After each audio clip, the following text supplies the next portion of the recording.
The story of creation from the book of Genesis. In the beginning, when God created the heavens and the earth was a formless void, and darkness covered the face of the deep, while a wind from God swept over the face of the waters. Then God said, "Let there be light," and there was light. And God saw that the light was good. And God separated the light from the darkness. God called the light day, and the darkness he called night. And there was evening and there was morning the first day. And God said, "Let there be a dome in the midst of the waters, and let it separate the waters from the waters." So God made a dome and separated the waters that were under the dome from the waters that were above the dome. And it was so. God called the dome sky, and there was evening and there was morning the second day. And God said, "Let the waters under the sky be gathered together into one place, and let the dry land appear." And it was so. God called the dry land earth, and the waters that were gathered together he called seas. And God saw that it was good. Then God said, "Let the earth put forth vegetation, plants yielding seed, the fruit trees of every kind on the earth that bear fruit with seed in it." And it was so. The earth brought vegetation, plants yielding seed of every kind, and trees of every kind bearing fruit with the seed in it. And God saw it was good. And there was evening, and there was morning, the third day.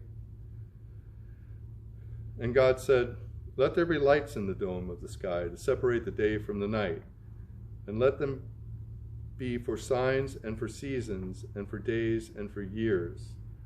And let them be lights in the dome of the sky to give light upon the earth." And it was so. God made two great lights, the greater light to rule the day, and the lesser light to rule the night and the stars. God set them in the dome of the sky to give light upon the earth, to rule over the day and over the night, and to separate the light from the darkness. And God saw it was good. And there was evening and there was morning the fourth day. And God said, "Let the waters bring forth swarms of living creatures, and let birds fly above the earth across the dome of the sky." So God created the great sea monsters and every living creature that moves of every kind, with which the waters swarm, and every winged bird of every kind. And God saw that was good. And God blessed them, saying, "Be fruitful and multiply, and fill the waters and the seas, and let birds multiply on the earth." And there was evening and there was morning the fifth day.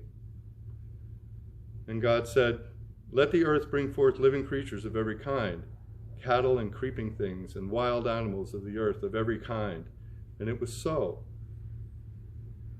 God made the wild animals of the earth of every kind, and the cattle of every kind, and everything that creeps upon the ground of every kind. And God saw it was good.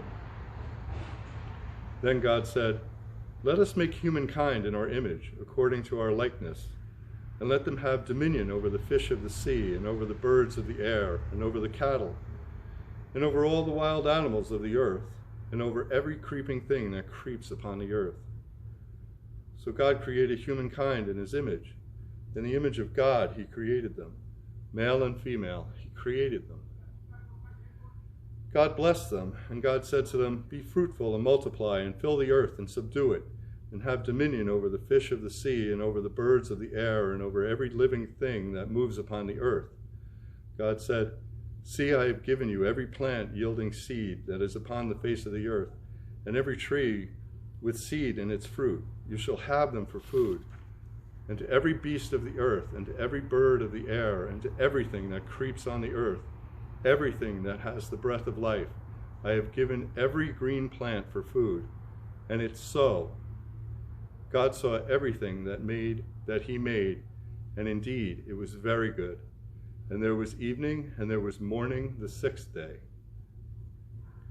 Thus the heavens and the earth were finished, and all their multitude. And on the seventh day God finished the work that he had done, and he rested on the seventh day from all the work he'd done. So God blessed the seventh day and hallowed it, because on it God rested from all the work he had done in creation. There are generations of the heavens and earth when they were created.